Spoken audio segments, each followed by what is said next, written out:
ಎಲ್ಲಿ ಬಳಸೋದು? ನಮ್ಮ ಕೆಲವೊಂದಿಷ್ಟು ವಿದ್ಯಾರ್ಥಿಗಳಿಗೆ ನಿಧಾನಗತಿ ವಿದ್ಯಾರ್ಥಿಗಳು ಇರ್ತಾರೆ, ಅವ್ರಿಗೂ ಗುಣಾಕಾರದೊಳಗೆ ಆಸಕ್ತಿ ಬರಲಿ ಅನ್ನೋ ಉದ್ದೇಶಕ್ಕೆ ಮತ್ತಿದು ಸಣ್ಣ ಸಣ್ಣ ನಂಬರಿಗೆ ಮಾತ್ರ ನಾವು ಇದನ್ನ ಬಳಸ್ಕೊಳಕತ್ತೇವೆ. ಏನ್ ಮಾಡೋದು ಈಗ? ನನಗೆ ಮಗ್ಗಿ ಬರೋದಿಲ್ಲ ಅಂತ ಇಟ್ಟುವರಪ್ಪ.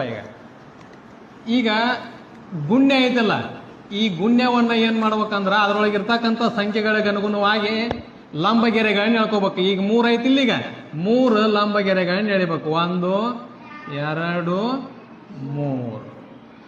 3 ಆತ. ನೆಕ್ಸ್ಟ್ 2 ಐತಿ, ಇಲ್ಲಿದೆ 2 ಲಂಬಗೆರೆಗಳ.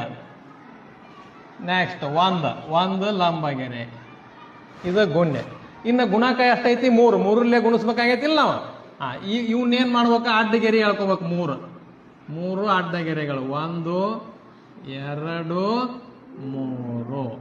ಮುಂದೆ ಏನ್ ಮಾಡ್ಬೇಕಂದ್ರೆ ಈ ಲಂಬಗೆರೆ ಈ ಅಡ್ಡಗೆರೆ ಛೇದಿಸುವ ಬಿಂದು ಅದಾವಲ್ಲಿ, ಇವನು ಗುರುತಿಸ್ಕೋಬೇಕು ಚುಕ್ಕಿಲೆ. 1 2 3 4 5 6 7 8 9. ಎಷ್ಟು ಬಿಂದುಗಳದಾವ? ಚುಕ್ಕಿಗಳ 9. ಇಲ್ಲೇ 9 ಚುಕ್ಕಿಗಳದಾವ. ಇಲ್ಲಿ ಎಷ್ಟದಾವ್ ನೋಡ್ರಿ? 1 2 3 4 5 6 ಚುಕ್ಕಿ ಬರ್ಕೋಬೇಕು. ಇಲ್ಲಿ ಎಷ್ಟದಾವು? 1 2 3. ಇದ್ರ ಉತ್ತರ 963. ಇದೊಂದು ವಿಶಿಷ್ಟ ಗುಣಾಂಕ.